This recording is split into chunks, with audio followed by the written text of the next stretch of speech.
China right now, I don't know if you saw this, but China is actually warning right now, saying an increasingly worried Chinese president tells Trump to exercise restraint over North Korea is the headline on Zero Hedge. So they're worried about North Korea. We've got some reasons why, but apparently there's a meeting going on today regarding this. That's right. And while meetings at the White House aren't rare for the senators and for, a president to call all the senators to the White House for a meeting, it is rare to have these four people at that meeting, those being Secretary of State Rex Tillerson, Secretary of Defense James Mattis, Mad Dog, Director of National Intelligence Dan Coats, and General Joseph Dunford, who's the chairman of the Joint Chiefs of Staff.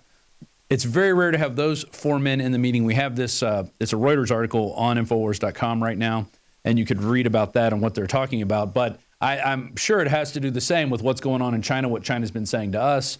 They're asking us to urge restraint as we have this crybaby. I think Ben Garrison drew it best. There's a little, maybe you guys can find this, there's a little Kim Jong-un sitting there crying like his temper tantrum. Oh, yeah, and like you a got baby. Trump and you got Xi and then Putin all sitting there, like parents scolding him.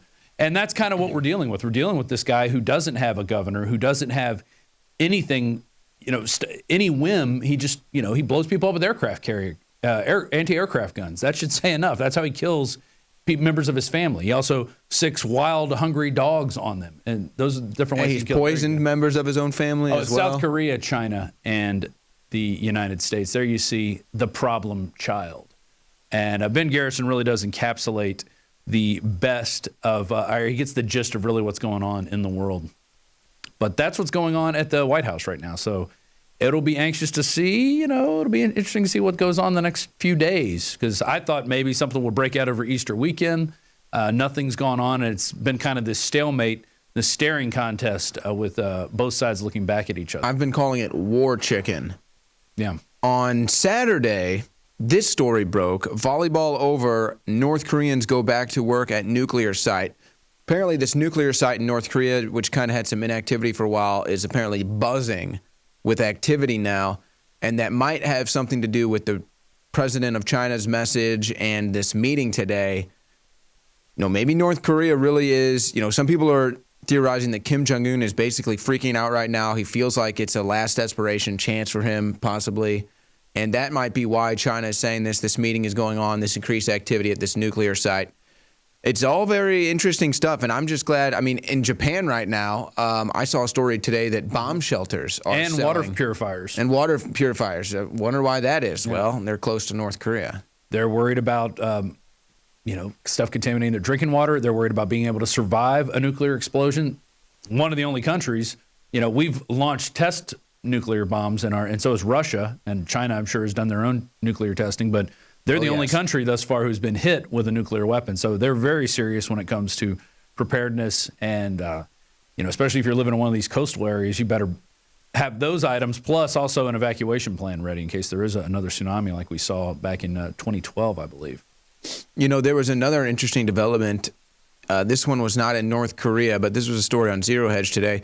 Bomb attack hits secretive U.S. base in Afghanistan as Mattis makes surprise visit to Kabul. So this bomb goes off. Apparently, it was a car bomb that was at the gates of the U.S. base out there. And that's really all that they know so far, at least when this story was last updated. I haven't seen or heard too much else. But there's a lot developing right now, Rob, as far as these war games are being concerned. I mean, there's all these missile tests, Russia flying aircraft, the United States flying aircraft, submarines, threats. Kim Jong-un also said great war is coming. I mean, these are all some serious things, and it's amazing to me, actually. I mean, honestly, if we want to really get down to it, I think the amazing thing to me is that there's still people out there that just have just no clue. This doesn't seem to bother them. Right. That's what I'm saying. How does this not bother you? I mean, okay, we can all – it's not like I have to sit here and be miserable and just have my head down all day, but it's like, I mean, this is our future. This is our planet. Well, end of last week, over the weekend, they had these power outages in L.A., New York, and San Francisco. And what it was part of was a nuclear testing, speaking in North Korea, of what would happen, I think, if these big cities got hit with an electromagnetic pulse and the power went out. But it was part of Operation Gotham Shield, and we have a report from John Bound that I want you guys to get ready. We'll go to in 1 second. That talks about what's going on here? You said that the Japanese are making preparations. Well, I'm sure the Chinese are making preparations. I'm sure the South Koreans are. They probably are ingrained with all the preparations they have to make, because they have about 20 minutes to get underground before anything happens if they're going to have any hope of survival. But here's Zero Hedge was saying it could have been a geomagnetic storm. There's a bunch of different theories out there. There's the part of the Gotham shield. There's the geomagnetic storm. There's also a theory that this could have been some other form of a hack with the recent CIA Vault 7 leaks because of WikiLeaks. Some people might know how to compromise some of these systems, get inside, and then hack the power grid. So there's a bunch of different theories out there. I know John Bound has one of his own. Yeah, so let's go to this report now. I got an email this morning, people saying, oh, you guys aren't covering Operation Gotham Shield. I think we had an article on it over the weekend. Alex did a video on it over the weekend. Infowars.com was the first place I saw any stories on it. So it's amazing. I think it's because we put up so much news so quickly. Sometimes things roll off the front part of the page and you have to do a little digging. And we have so much content that if you don't listen to all of it, you're going to miss it. Obviously. Yeah, so Gotham Shield is that U.S. to simulate a nuke blast over Manhattan as actual war nears. So our country is preparing this, and here's John Bound with that report. I'm not gonna sit here and take it anymore. I continue to be much more concerned when it comes to our security with the prospect of a nuclear weapon going off in Manhattan. Power outages in San Francisco, New York, Frankfort, Kentucky, and Los Angeles. Coincidence, or were they part of the drill known as Operation Gotham Shield that will finally commence between April 24th and April 26th? Basically, a simulation drill, and not the actual detonation of nuclear weapons, will be underway. SHTF plan writes, during this exercise, 4 nuclear devices, 2 of which are rendered safe during the U.S. Department of Defense Vital Archer exercise, and 1 successful 10-kiloton detonation in the New York City, New Jersey area, along with 1 smaller detonation on the U.S.-Canadian border, are to take place. Among the organizations involved are the U.S. Department of Energy, the U.S. Department of Defense, U.S. Domestic Nuclear Detection Office, the FBI, FEMA, Northcom, State of New Jersey Office of Emergency Management, the State of New York Office of Emergency Management, and the City of New York Office of Emergency Management. Of course, when an undertaking of this magnitude occurs, caution dictates that we are again reminded of the outcome of previous government agency drills held days before and sometimes the day of that mirror actual world-changing tragedies. Nobody in our government, at least, and I don't think the prior government that could envision flying airplanes into buildings on such a massive scale. But that turns out not to be true. U.S. military planners did envision and practice those very scenarios.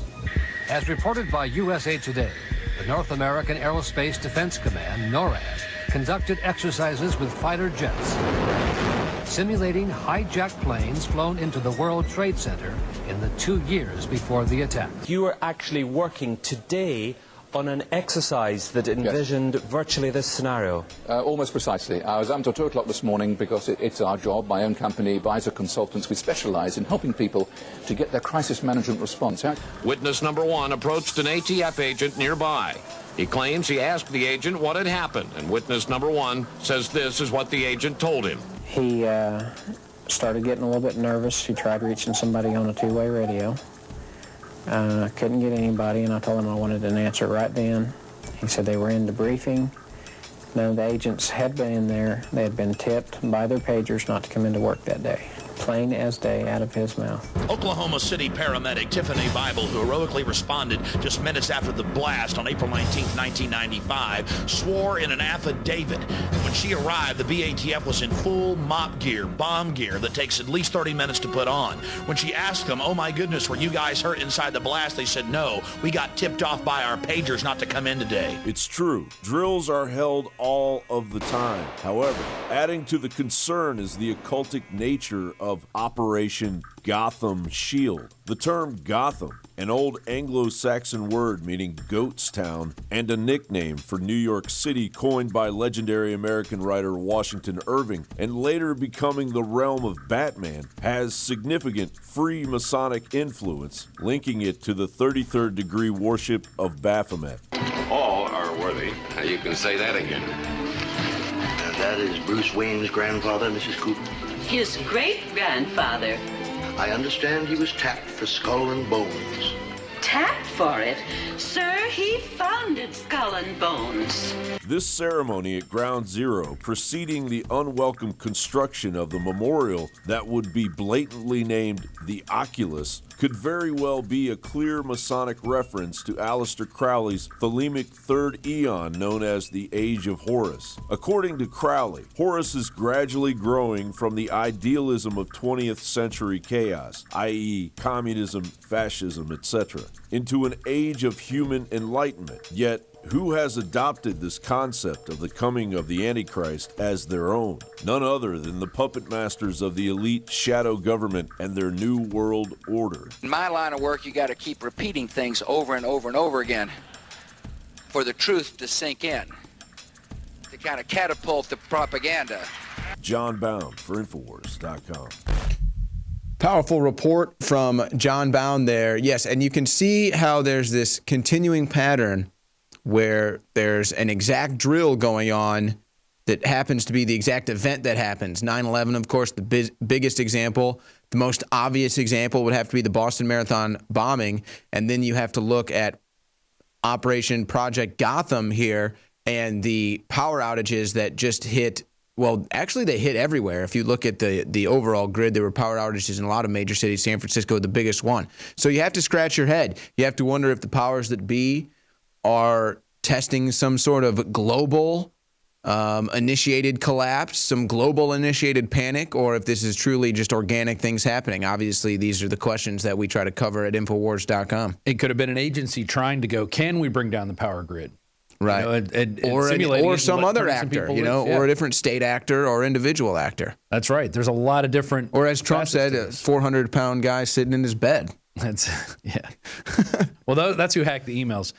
USA Today has a little bit of an update on what's going on at the Senate. One of their big updates was that it was Senate Majority Leader Mitch McConnell who organized the meeting. It wasn't Donald Trump asking people to show up. The White House was just serving as a place where that meeting could take place. And this is on North Korea now. Well, maybe to limit leaks. Maybe they're going, if we have it in the Senate chamber, somebody's going to hear, somebody's going to leak it out. Let's bring them all to the White House. We know this place is secure. Maybe by now they've run security agencies. Or another thing that they sometimes do, and I actually think that the Trump administration or the Trump team has kind of done this before, is they'll have different secret meetings or different meetings with different groups, leak certain intel to a controlled group to try to see where that intel goes and who the moles are or where the leak's coming from. Yeah. So there's always that you could consider too. So, yeah, and exactly. So Sean Spicer was saying this is a Senate briefing convened by the majority leader, not a White House briefing.